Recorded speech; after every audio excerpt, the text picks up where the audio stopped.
Help! Please help! A woman called from the side of the road, waving her arms frantically, the wind and rain soaking her hair into a matted mess. Paul almost drove past her. Almost. He never picked up hitchhikers, 'cause you just never knew the type of person you were going to encounter. Carjackers stage damsels in distress by the side of the road all the time, and when a sucker stops, a few big dudes pop out and bang! You're dead or stranded without a car and your wallet. Screw that. I should stop, he thought. She seems harmless, young, maybe in her 20s. It's the middle of the night and her parents must be worried. With a quick glance, he noticed the flat tire. She had the jack in place and the spare next to her. Mental note. Teach my daughters how to change a tire. Glancing briefly at his watch, he knew there was still time. No rush to get home. Everyone would be sleeping for a few more hours.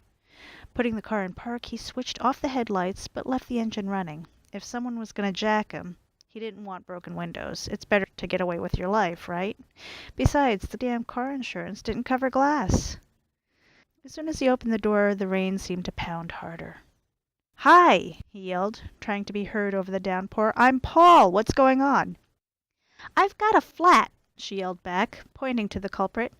"I keep slipping, so I can't get the lug nuts loose."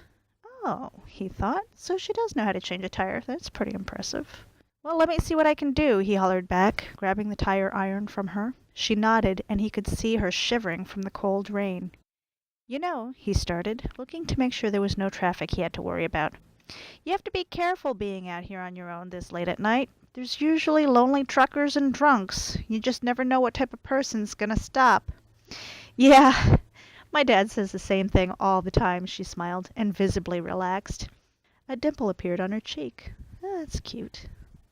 Paul smiled back, and in one swift move, he stood up and swung the tire iron, hitting her straight across the throat, effectively crushing her windpipe, breaking her neck.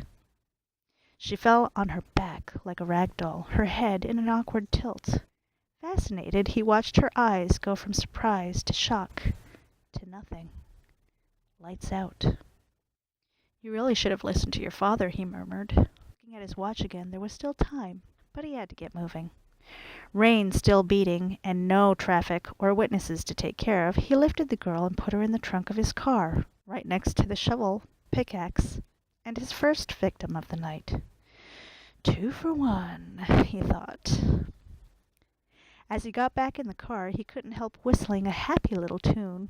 Windshield wipers flashing, he commenced his drive to the mountains where his favorite cabin in the woods was nestled, excited about the additions to his growing trophy collection. "You just never know," he sang, "who'll you'll meet on the road." The end.